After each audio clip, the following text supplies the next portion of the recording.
त्वमेव शरणं मम देव त्वमेव शरणं मम देव त्वमेव शरणं मम देव। परमपिता परमेश्वर की असीम कृपा से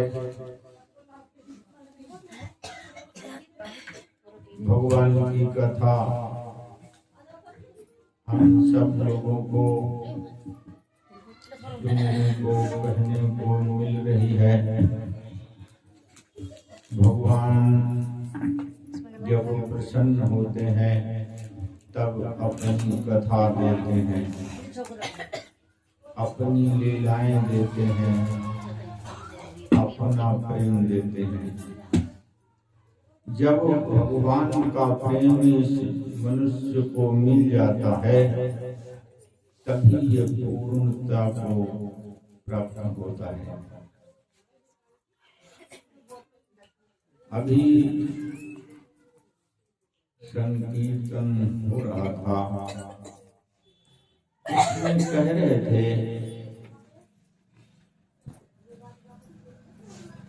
कि जब हृदय जब साफ नहीं है गंगा स्नान से फायदा नहीं है। अगर कुछ गलती अपने से हो रही है किसी प्रकार से तो तीर्थाटन जाने से कोई फायदा नहीं है।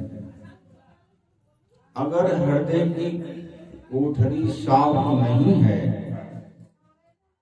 तो माला जपने से कोई फायदा नहीं है। हमको यही समझना है, यह मनुष्य शरीर है और कर्म प्रधान ये शरीर है। इससे अगर गलती होती है तो शुभ कर्म भी इसी शरीर से होता है।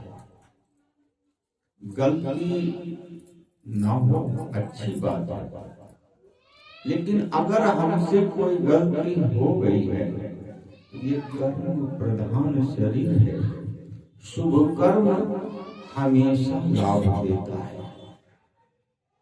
और दुष्कर्म हमेशा दुख देता है। ये खूब समझना चाहिए। माला जपना, गंगा जी की स्नान करना, तीर्थाटन में जाना, संत जनों की सेवा करना, असहायों की सहायता करना, ये मनुष्य शरीर है। यह कर्म होना चाहिए और कभी भी हो और कैसे भी हो और किसी से भी हो। ये जरूरी नहीं है कि पुण्य आत्मा ही जाए गंगा माँ की शरण में, पुण्य आत्मा ही माला को जपे, पुण्य आत्मा ही तीर्थाटन हो जाए। ये जरूरी नहीं है। जरूरी है भगवान नाम की जो माला जपता है उससे हृदय पवित्र होता है। पवित्र हृदय से शुभ कर्म होते हैं और शुभ कर्म इस जीव को तो लाभ देते ही देते हैं और इसके उपरांत संपूर्ण मानव जाति के लिए एक शुभ संदेश भी देते हैं। इसलिए शुभ कर्म कभी नहीं छोड़ना चाहिए और कभी ये भी नहीं समझना चाहिए कि इस व्यक्ति ने गलत काम किया है तो ये धर्म करने के योग्य नहीं है। ये भी नहीं समझना चाहिए, क्योंकि गलती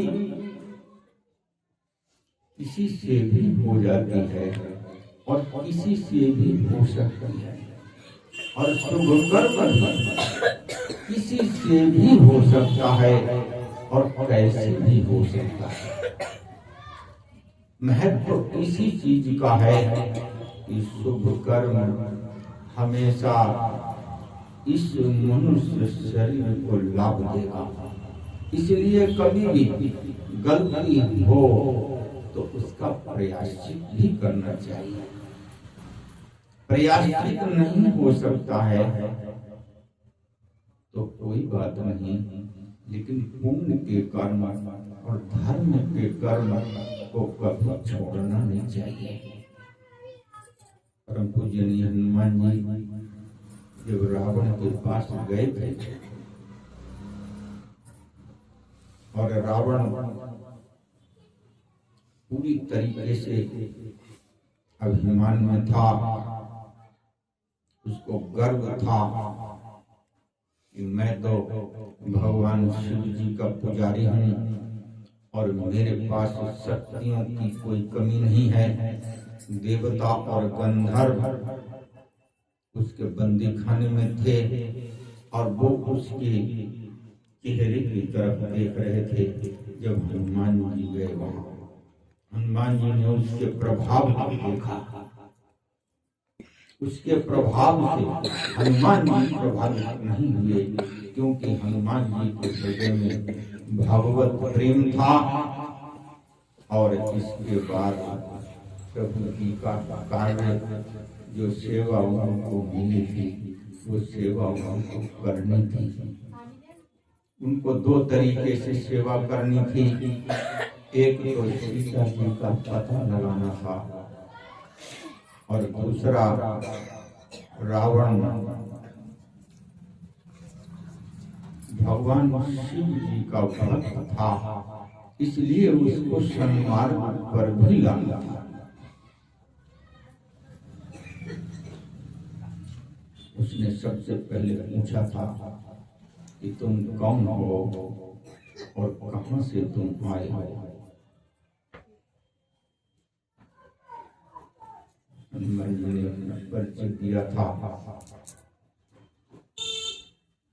जिसकी इच्छा से संपूर्ण ब्रह्मांड की रचना जो माया करती है, जिनकी इच्छा से, जिनसे शक्ति पाकर 14 भुवनों का निर्माण जो माया करती है, वो माया उनके इशारे पर उनसे शक्ति पाकर के कार्य करती है। मैं उनका सेवक, मैं उनका दाता। और जिनसे शक्ति पाकर ब्रह्मा विष्णु महेश्वर सृष्टि का निर्माण करते हैं और सृष्टि का पालन करते हैं और सृष्टि का संहार करते हैं, जिनसे शक्ति पाकर मैं उनका दाता हूं। और उन्होंने ये भी बताया था हनुमान जी ने, जिन्होंने खर दूषण बाली इनका जो वध किया है, जिन्होंने, मैं उनका दाता हूं। ये भी कहा था कि दुनिया भर के जितने भी राजा थे, उस धनुष यज्ञ में उन्होंने धनुष को तोड़कर सभी राजाओं के गर्व को दूर किया था। मैं उनका दाता हूं। और तुमने भी जिनकी थोड़ी सी इच्छा से बल पाया और उस बल से तुमने चराचर को जीता है, मैं उनका दाता हूं। हनुमान जी ने अपना परिचय दिया था उसको। संपूर्ण ब्रह्मांड के स्वामी हैं, जो भगवान राम के रूप में हैं और जिनकी प्रिया सीता जी का तुमने हरण किया हुआ है, मैं उनका दाता हूं। परिचय दिया था हनुमान जी ने अपना। फिर उसको सुझाव भी दिया था, ये रावण, तुम पवित्र कुल में तुम्हारा जन्म हुआ है, उस पवित्र कुल के कलंक को मत बनो। तुमसे कुछ भी अपराध हुआ हो, तुमने कितने से कितना बड़ा अपराध तुमने किए हैं, और उनमें भी तुम जो जनक नंदनी सीता जी का हरण करके लाई हो, कि तुमसे बहुत बड़ा अपराध हुआ है, लेकिन तुम उनकी शरण में पहुंच जाओ तो वो तुम्हारे सभी प्रकार के अपराध क्षमा कर देंगे और तुमको अपनी शरण में रख लेंगे। कि हनुमान जी का शब्द था, इस पे विचार करना। आज इसी पे विचार अच्छे से हम सब लोग करेंगे, सोचेंगे, विचार करेंगे, मन को एकाग्रता के साथ हम श्रवण करेंगे। हनुमान जी ने जो रावण से ये कहा था कि तुमसे कितने ही बड़े अपराध हो गए हों, और जब तुम जनक नंदनी सीता जी का हरण करके लाए हो, ये तुमसे बहुत बड़ा अपराध हुआ है। लेकिन अगर तुम भगवान की शरण में चले जाओगे तो वो तुम्हारे सभी अपराधों को क्षमा कर देंगे और तुमको अपनी शरण में रख लेंगे।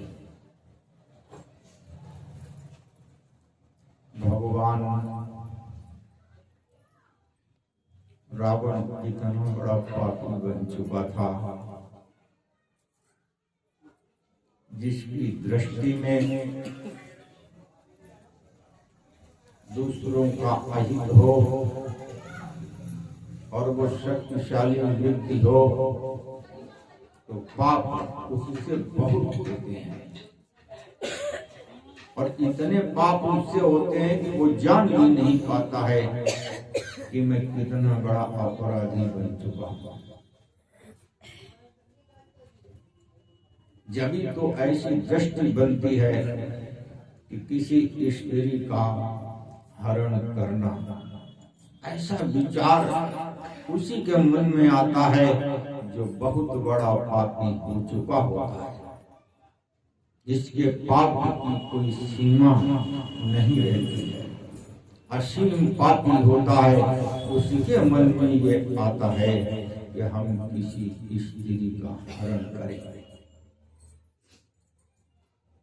हनुमान जी ने कहा था कि तुम कितने ही बड़े अपराधी बन चुके हो, भगवान की शरण में चले जाओ तो वो तुम्हारे सभी अपराधों को क्षमा करके तुमको अपनी शरण में ले लेंगे। शरण में लेने का मतलब क्या है? अपराध क्षमा करना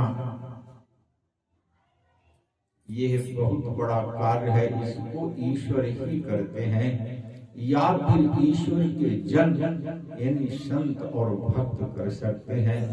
और किसी के अपराधों को क्षमा करने की सामर्थ्य इस पूरे ब्रह्मांड में भगवान ने किसी और को दी ही नहीं है।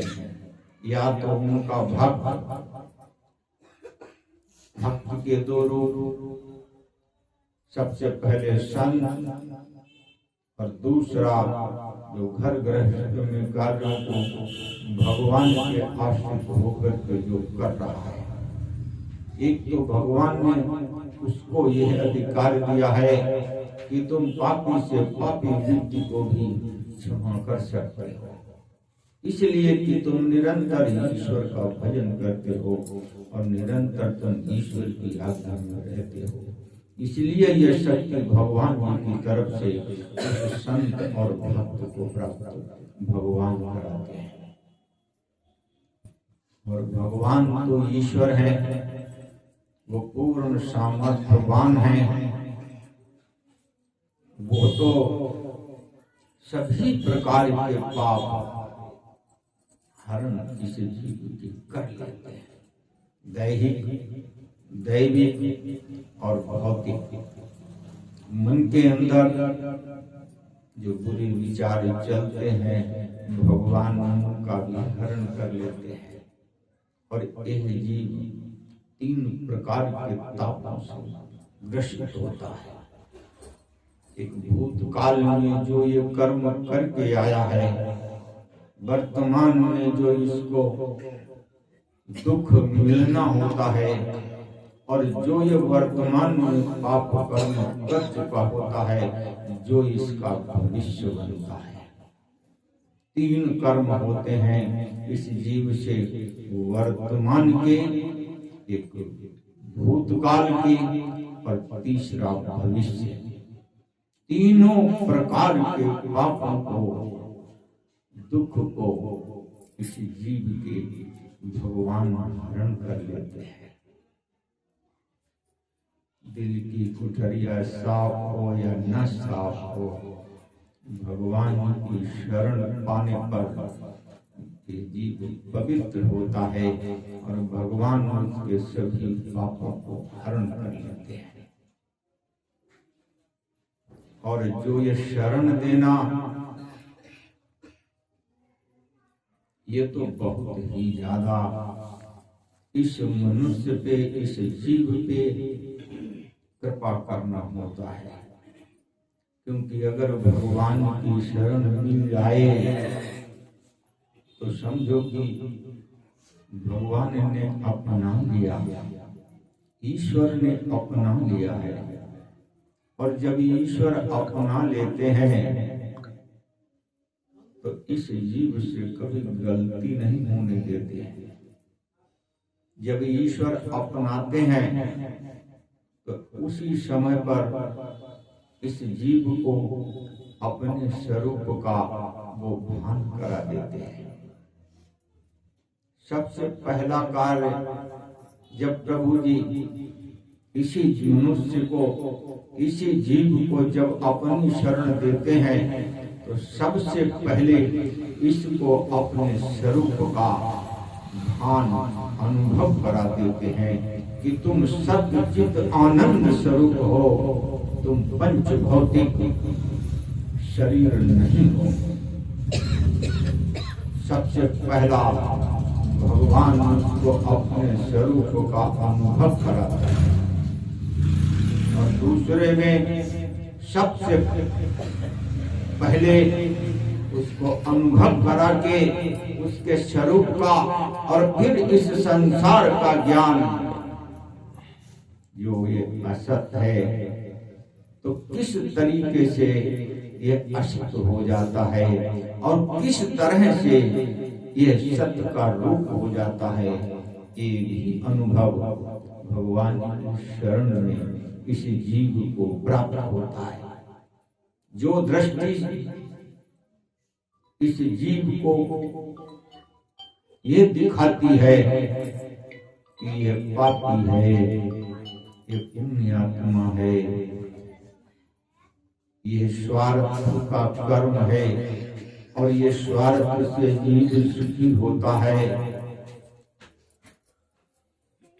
ये सब भगवान दृष्टि हरण कर लेते हैं और इस जीव को दृष्टि देते हैं कि हर जीव में यह परम तत्व ईश्वर के दर्शन करे।